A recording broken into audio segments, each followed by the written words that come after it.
আমি কখনো সন্তুষ্ট হতে পারি না। মানে আমাকে আগেও বলছিল যে আপনি তৃপ্ত এটাতে। না, আমার আসলে সন্তুষ্টিটা কখনোই আসে না। আমি আরো বেটার কিছু বেটারভাবে নিজেকে দেখতে চাই। হ্যাঁ, এটা মানুষ বলছে যে ডিফারেন্ট একটা ক্যারেক্টার থেকে আরেকটা ক্যারেক্টারে নিজেকে দেখা, ভেঙে চুরে আবার নতুন একটা ক্যারেক্টার ক্রিয়েট করা। এটা তো মানুষজন যেহেতু বলছে, এখানে আমাকে নয়নতারা হিসেবে দেখছে। এর আগে আমাকে ডিবি অফিসার, এর আগে আমাকে সুপার হিরোইন, এর আগে আমাকে অ্যাকশন ধর্মী টাইপের দেখেছে, রোমান্টিক হিরোইন দেখেছে। বাট এখানে প্রেম, প্রতারণা, তারপর আরেকজনের ঠিক আরেকটা মানুষকে আমাকে প্রেজেন্ট করতে হয়েছে। সো এটা তো অনেক চ্যালেঞ্জের, এবং মানুষজন বলেছে যে হ্যাঁ ইউ ডিড রাইট।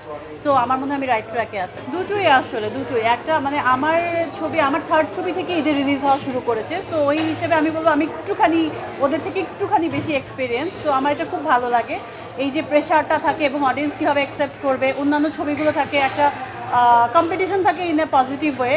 এটা আমি খুব এনজয় করি, এবং নিজেকে বারবার তুলে ধরা মানুষের সামনে, অডিয়েন্সের সঙ্গে যে কানেকশনটা বিল্ড হয়, এটা খুব ভালো লাগে। ঈদের সময় এটা বেশি হয়। ভিন্নতা মনে হয়েছে ভিন্ন ভিন্ন, কারণ আমি এখানে আমাকে একটা একটা খুব অনেস্ট একটা কথা বলি, সেটা হচ্ছে প্রথমে যে গল্পটা আমাকে শুনিয়েছিল যে একজনের গল্প এরকম করে আমরা প্রেজেন্ট করবো এবং একটা সত্যি স্টোরি। বাট ধীরে ধীরে কী হয়েছে, গল্পটা একটু ভেঙে চুরে অন্য দিকে ইয়ে করেছে। তারপরেও আমি যতটুকু চেষ্টা করেছি যে আমাকে এইটাতেই ধরে রাখতে। সো অনেক কিছু তো চেঞ্জেস আসে, অনেক কিছুর সমন্বয় আসলে একটা ফিল্ম তৈরি হয়। ফিল্মটা আসলে একজনের না, যদিও বলছে একজনের গল্প অবলম্বনে, তারপরেও কিন্তু সবগুলো ক্যারেক্টার না থাকলে এই ক্যারেক্টারটাও সামনে আসাটা মানে তখন খালি খালি এমটি মনে হবে।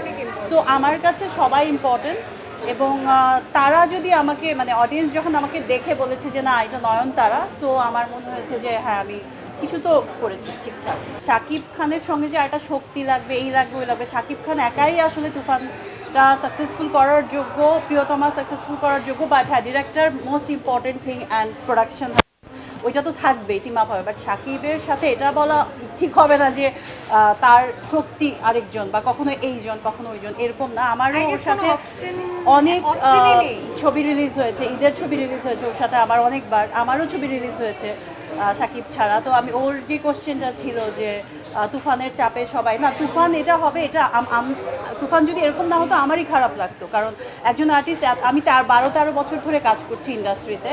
তো আমি যখন একটা সিনেমা নিয়ে আসি, আমার এক্সপেকটেশন অনুযায়ী যদি না হয়, ওরকম লাইমলাইটে না আসে, বা তোমরা যদি কথা না বলো, অডিয়েন্স যদি এটা ভালো না বাসে, তো আমার কীরকম লাগবে? 12-13 বছরে, উনি 25 বছর ধরে কাজ করছে।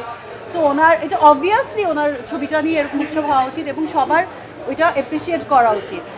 এর মানে এটা না যে অন্যদের ছবি একেবারেই খারাপ হচ্ছে। ফিল্ম ইন্ডাস্ট্রি এটা একটা না, সবার কাজ করতে হবে, বিভিন্ন রকমের কাজ করতে হবে, এগিয়ে যেতে হবে, এটা আমি বিশ্বাস করি। একটি ভুল টপিক নষ্ট করে দেয় আড্ডার দিক, তেমনি একটি ভুল উপাদান নষ্ট করে দেয় পারফেক্ট মিক্সিং। বাট প্রাণ চানাচুরে পাবেন সঠিক উপাদানের ঠিকঠাক মিক্সিং, তাই স্বাদটাও পাবেন পারফেক্ট। প্রাণ চানাচুর, পারফেক্ট মিক্সিং।